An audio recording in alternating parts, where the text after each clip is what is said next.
I am here to answer questions. Shida tu kidogo amepata ni kiburi kidogo imeongezeka na madharau. No, you are president. Keep quiet.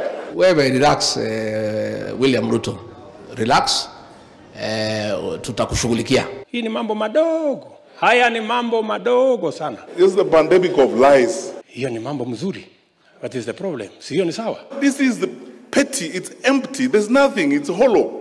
People are just loitering around saying things that don't exist. Kiingereza mingi utapeli. Kwa hivyo hiyo madharau yenu hiyo na kiburi muko naye, hiyo ni yenu. Wacha kupiga kifua. Wacha kiburi.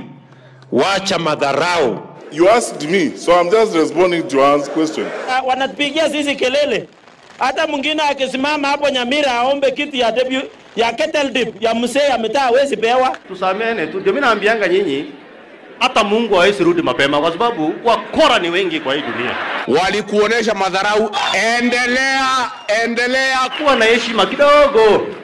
Heshima kidogo. Tusonge na kasongo. Hii William Ruto alitudanganya, haki ya Mungu. Najua mtihani ni 2027. Na hiyo mtihani ya 2027 sipangi kuanguka hiyo mtihani. Plan A ni kutoa wewe. Nitapita hiyo mtihani. Rais, wewe.